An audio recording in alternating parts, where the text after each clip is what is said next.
Hi all my dear lovely souls. నేను మీ Ganga Shivaranjani, numerologist and certified hooponopono healer and billionaire mind set coach.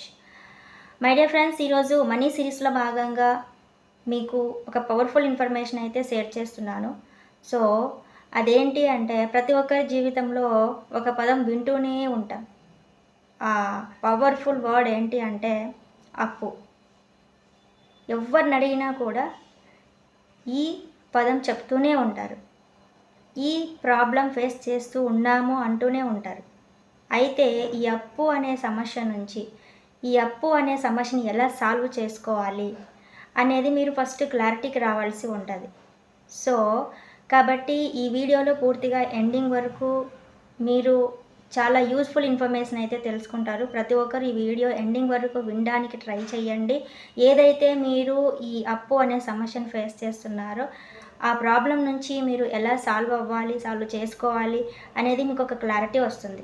Okay my dear friends, అయితే మీకు అప్పుకు సంబంధించిన విషయంలో ఆ ప్రాబ్లం ఎలా సాల్వ్ చేసుకోవాలి అని దాని గురించి నేను చెప్పడానికంటే ముందుగా, మనకు మార్చి మంత్ 24th నుంచి 31st వరకు 8 days money mind set classes. అంటే అక్కడ ఏదైతే మనం డబ్బుకు సంబంధించిన విషయంలో నెగిటివ్ ఫేస్ చేస్తున్నామో ఆ నెగిటివ్ మైండ్ సెట్ నుంచి మనం పాజిటివ్ మైండ్ సెట్లోకి ఎలా రావాలి, సో మనీని మనం ఎలా అట్రాక్ట్ చేయాలి, మనీని అట్రాక్టింగ్ చేసే ఫ్రీక్వెన్సీలకి ఎలా రావాలి, ఇలా ఎన్నో రకరకాల టెక్నిక్స్, టిప్స్ అక్కడ మీకు నేను షేర్ చేయడం జరుగుతుంది. ప్రతి ఒక్కరు కూడా ఆ క్లాసెస్ని మీరు యూటిలైజ్ చేసుకొని మీరు మీ జీవితంలో ఫైనాన్షియల్ ఫ్రీడమ్ అవ్వాలని మనస్ఫూర్తిగా కోరుకుంటున్నాను. యువర్స్ గంగా శివరంజని.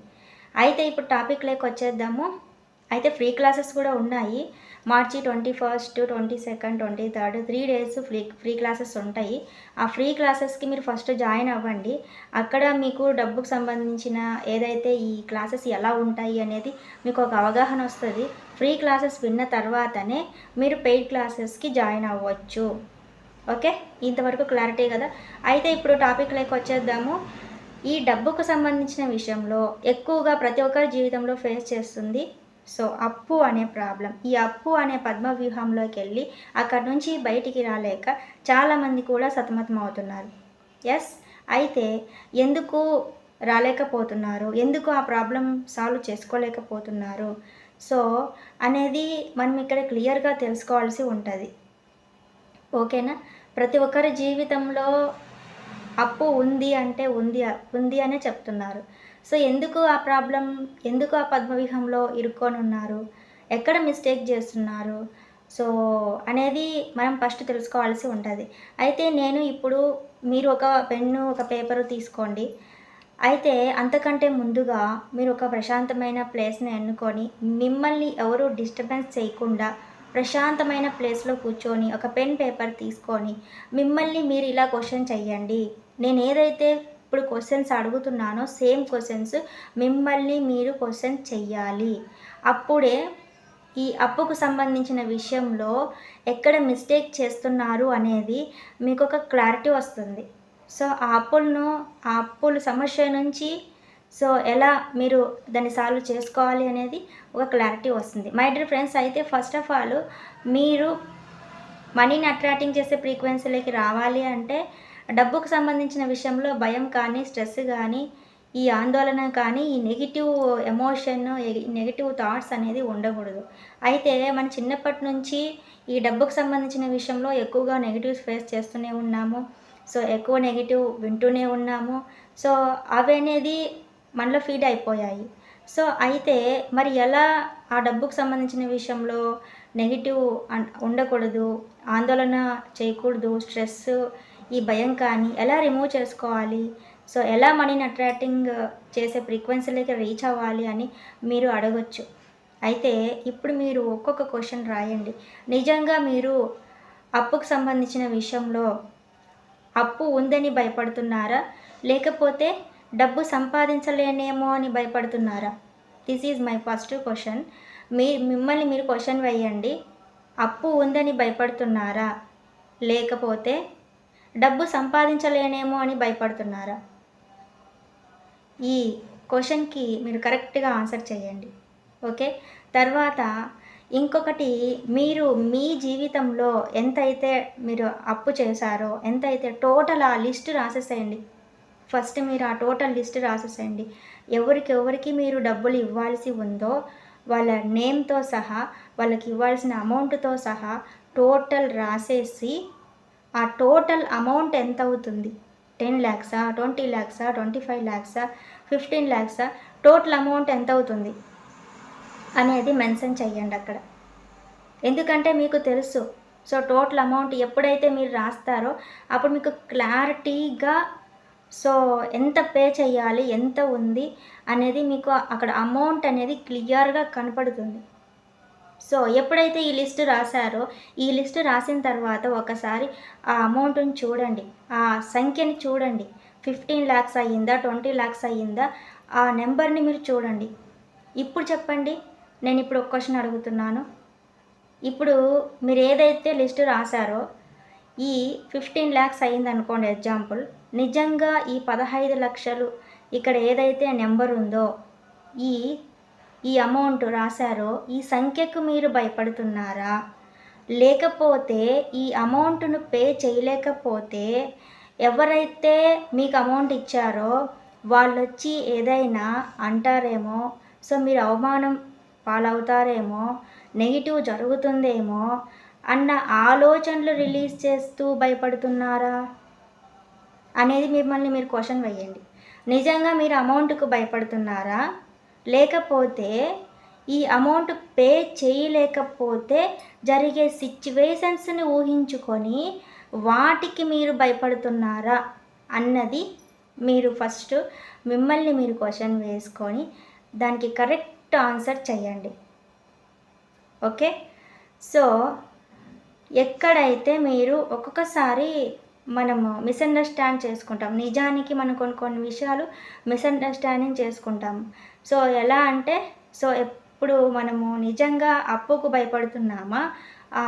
ఆ డబ్బులు పే చేయలేనప్పుడు జరిగే సిట్యుయేషన్స్‌ని ఊహించుకొని వాటికి సంబంధించిన విషయంలో భయపడుతున్నామా? లేకపోతే నేను డబ్బు సంపాదించలేనేమో, ఆ డబ్బు పే చేయలేనేమో, ఇలా ఊహిస్తూ భయపడుతున్నారా? ఎక్కడ, ఎందుకు ఆ భయం కానీ, ఆందోళన కానీ, స్ట్రెస్ కానీ ఫీల్ అవుతున్నారు అనేది కరెక్ట్ ఆన్సర్ చెయ్యండి. ఓకే. చేశారు కదా! అయితే ఇప్పుడు మనం ఒక లిస్ట్ రాసాము. అప్పుకు సంబంధించి ఇంత అమౌంట్ అయిందనేది ఒక క్లారిటీ వచ్చింది. ఎక్కడ భయపడుతున్నాను, సిట్యుయేషన్స్‌కి భయపడుతున్నానా, నేను అమౌంట్‌ని చూసి భయపడుతున్నానా అనేది దానికి ఆన్సర్ చేసాము. మనకు అర్థమైపోయింది. అయితే ఇక్కడ నేను ఒకటి చెప్తాను. జాగ్రత్తగా ఈ క్వెషన్‌కి ఆన్సర్ చేయండి. ఏంటి అంటే, ఇప్పుడు మనకేదో ఒక అవసరం వచ్చింది. మీకేదో ఒక అవసరం వచ్చింది. దానికి సంబంధించి ఇంత అమౌంట్ మీకు కావాలి కాబట్టి మీ ఫ్రెండ్‌నో లేకపోతే మీ ఫ్యామిలీ మెంబర్స్‌నో ఎవరినో ఎవరి ద్వారా నుంచో మీరు డబ్బులైతే అప్పుగా తీసుకోవడం జరిగింది. అయితే ఇక్కడ మీరు అప్పు తీసుకున్నారు కదా! అప్పు తీసుకున్న వారు రిస్క్ చేస్తున్నారా? అప్పు ఇచ్చేవారు రిస్క్ చేస్తున్నారా? అన్నది కూడా మీరు గమనించాల్సి ఉంటది. ఓకే. ఫస్ట్ రిస్క్ చేస్తున్నది ఎవరు? ఫస్ట్ రిస్క్ చేస్తున్నది మీరా? లేకపోతే మీకు అప్పిస్తున్న వ్యక్తా? అనేది ఒకసారి క్వెషన్ చేయండి. ఇక్కడ బాగా గమనించినట్లయితే మనము ఎవరైతే మీకు అప్పిస్తున్నారో వాళ్ళు ఫస్ట్ రిస్క్ చేస్తున్నారు. ఎందుకు మీకు అప్పిస్తున్నారు వాళ్ళు? మీ ఆర్థిక, శారీరక, మానసిక స్థితిని బట్టి వాళ్ళు మీ మీద నమ్మకంతో వాళ్ళు మీకు అప్పిస్తున్నారు. Yes or no? కరెక్టే కదా! మీ మీద మీకు అంటే ఒక్కొక్కసారి మనం ఎవరమో తెలీదు. మీరెవ్వరో తెలీదు. అయినా కూడా ఒక వ్యక్తి మీకు డబ్బులు ఇస్తున్నాడు. మీపై నమ్మకంతో, మీరు మళ్ళీ తిరిగి చెల్లిస్తారు అన్న నమ్మకంతో ఇస్తున్నారు. అంటే ఆళ్ళు ఫస్ట్ రిస్క్ చేస్తున్నారు కదా! అయితే వాళ్ళు ఫస్ట్ రిస్క్ చేస్తున్నారు. మీ మీద నమ్మకం, మీ మీద మీరిస్తారన్న ఒక కాన్ఫిడెంట్‌తో, బలమైన కనెక్షన్, ఎనర్జీతో వాళ్ళైతే మీకు డబ్బులు ఇవ్వడం జరుగుతుంది. ఎవరో తెలీదు, వాళ్ళు వాళ్ళకి మీరెవరో తెలియదు, అయినా రిస్క్ చేసి మీ మీద నమ్మకంతో వాళ్ళు డబ్బులు ఇస్తున్నారు. అయితే ఇక్కడ ఒకటి బాగా గమనించండి. సో మీరెవరో తెలియదు లేదా తెలిసినా మీ మీద నమ్మకంతో వాళ్ళు ఇచ్చారు, రిస్క్ తీసుకొని వాళ్ళు మీకు డబ్బులు ఇచ్చారు అంటే, మరి మీరు డబ్బులు పే చేయలేనేమో అని ఎందుకు మీరు అన్‌కాన్ఫిడెంట్‌గా ఉన్నారు. సో వాళ్ళు మీరు పే చేస్తారు అన్న కాన్ఫిడెంట్, నమ్మకము వాళ్ళకున్నప్పుడు మీ మీద మీకు ఎందుకు నమ్మకం లేదు, మీరు పే చేయగలరనే కాన్ఫిడెంట్ మీకెందుకు లేదు అనే ప్రశ్న మీరు వెయ్యండి. ఓకేనా? సో వాళ్ళకు మీపై నమ్మకం ఉన్నప్పుడు మీ మీద అంతకంటే ఎక్కువ నమ్మకం ఉండాలి కదా. నేను పే చేయగలను అన్న కాన్ఫిడెంట్, అన్న బిలీవ్ మీపై మీకు ఇంకా ఎక్కువ ఉండాలి. ఎప్పుడైతే ఆ నమ్మకము, ఆ కాన్ఫిడెంటు ఉంటుందో, సో అప్పుడు మీరు మనీని అట్రాక్టింగ్ చేసే ఫ్రీక్వెన్సీకి రీచ్ అవుతారు. ఓకేనా? సో ఒకటి మీరు బాగా ఆలోచించండి. అంత రిస్క్ చేసి మీకు వాళ్ళు డబ్బులు ఇచ్చినప్పుడు, మీ మీద నమ్మకంతో ఇచ్చినప్పుడు, సో మీ మీద మీకు అంతకంటే నమ్మకం ఎక్కువ ఉండాలి అంటున్నాను. ఓకేనా? సో మీలో ఆ నమ్మకాన్ని, మీ ఆ కాన్ఫిడెంట్‌ని బలంగా మీరు పెంచండి.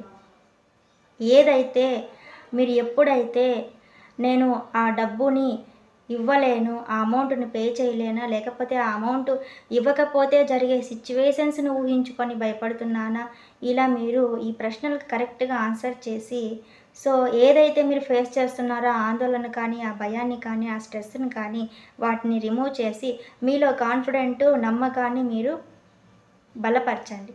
అప్పుడు మీరు ఏదైతే ఈ అప్పు సమస్య నుంచి, ఆ ప్రాబ్లమ్ నుంచి మీకు ఆ ప్రాబ్లమ్ అనేది సాల్వ్ చేసుకునే శక్తి అనేది మీలో వస్తుంది.